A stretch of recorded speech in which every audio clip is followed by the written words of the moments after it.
Okay, have you ever been so excited to share something you're passionate about, only to look up and see the other person's eyes just completely glaze over? Yeah. Today we're going to crack the code on what I like to call magnetic communication, how to make your passion just as fascinating to others as it is to you. We have all been there. I mean, you're practically bursting at the seams with excitement about some new project, a book you just finished, a hobby, and you're met with that look, the blank stare. It's so frustrating, right? It can make you feel like, man, maybe my passion is just boring. But I promise you, it is not you, and it's not your passion. It's the way we try to explain things. You know, this problem actually has a name, and it's a little counterintuitive. It's called the curse of expertise.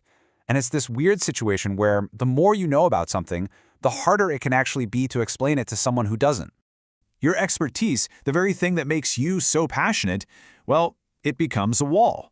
You completely forget what it was like before you knew all the jargon, all the niche terms, all the inside jokes. And the second you start using those words, you've lost them. They're not bored, you see, they're just lost. They have absolutely nothing to hold on to. This right here breaks it down perfectly. Think about it. Are you the expert, the one who leads with all the data and just assumes everyone's on your level? Or are you the guide, kind of like Bill Nye, who always starts with a story or an analogy? You see, the expert tells you what something is. The guide makes you feel why it's so cool. And that's the shift we're aiming for. It's really the difference between giving a lecture and taking someone on an adventure. So how do we make that jump from being the expert to becoming the guide? Well, you don't need a lab coat or your own TV show. You just need a strategy. Let's call it the Bill Nye method.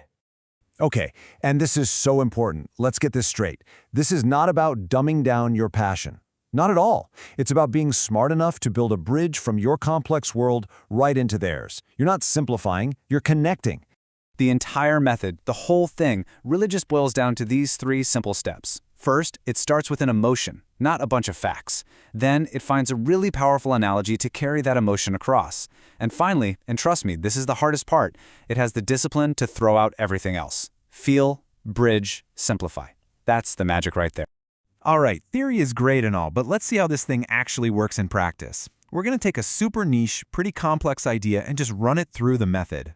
So here's our challenge. Explain beating the video game Minecraft without ever once touching the ground. Now, to a gamer, that sounds legendary, but to anyone else, it just sounds like complete nonsense. So how do we bridge that massive gap and make them feel the weight of that accomplishment? Let's start with step 1. We are going to completely ignore the technical details of the game. Forget about crafting recipes, forget item names. What is the fundamental human emotion at the very center of this achievement? What does it feel like to actually pull this off?